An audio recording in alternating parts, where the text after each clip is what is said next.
welcome to the channel. So in this video I want to show you how to make a pair of stackable sawhorses.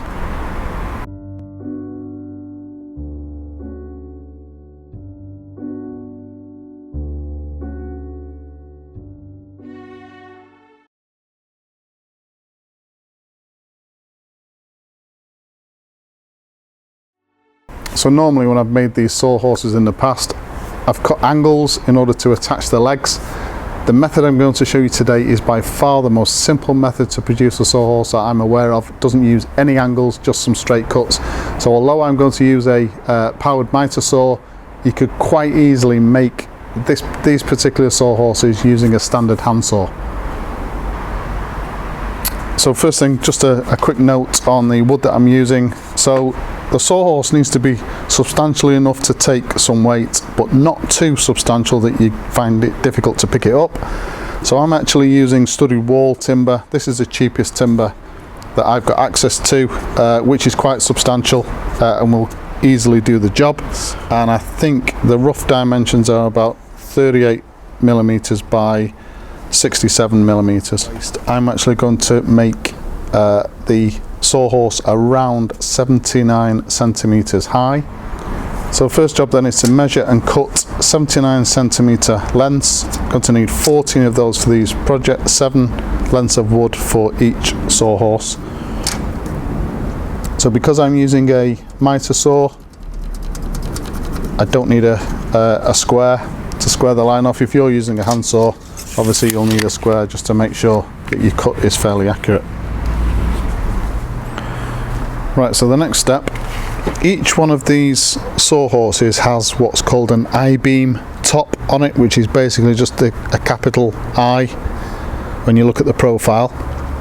So because all of these lengths of wood are exactly the same size, it doesn't matter which ones you choose.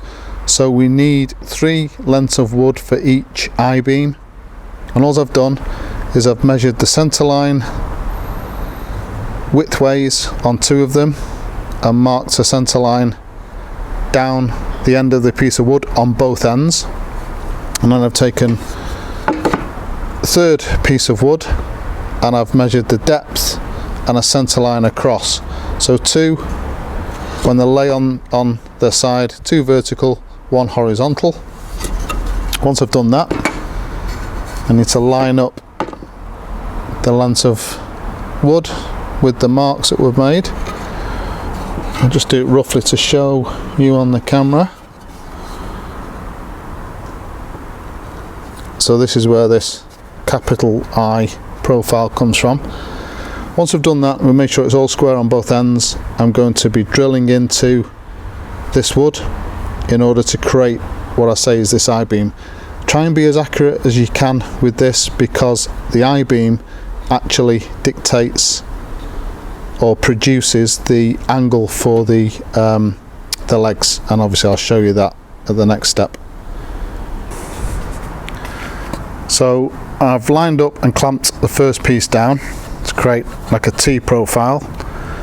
Quite important, I think, to use a clamp, because you don't want this moving while you're screwing it down. I've used, because this is a 38mm or roughly about 38mm depth, I'm using 5 by 60mm screws, and I've put 4 in place.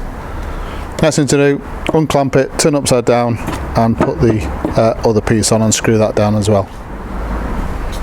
Right, so once we've got our 2 I-beams done, I'm going to take one of them. Next thing to do is place one of the other pieces of wood that we've got, or piece of timber, and it's going to fit flush with the edge like that. And the difference between that low point and this high point will give us the angle for the leg. Because we're using quite cheap timber and we're fairly close to the end of the wood anyway, I've pre-drilled the holes. I've countersunk them, but you don't need to do that. And so the next thing to do is make sure that this leg is tight up against the underneath of this piece of wood. It's flush with the edge, running down straight, and we're just going to screw 4 screws into this piece of wood, and then obviously do the same thing with the other 3 legs. Right, so that's one of them done. On to the next one. show you. Really sturdy. Yep, as I said, pleased with that. I'm going on to the next one now. Okay, so there you go, 2 sawhorses, very sturdy, stackable, I hope. So they stack on top of each other as well. So stackable sawhorse project, about an hour and a half out of your time, really easy to do, possibly as I said, the easiest design of making sawhorses without having to get into cutting angles, that type of thing. Please subscribe to the channel, and as usual, if you've enjoyed this particular video, hit the like button. Thank you very much for watching.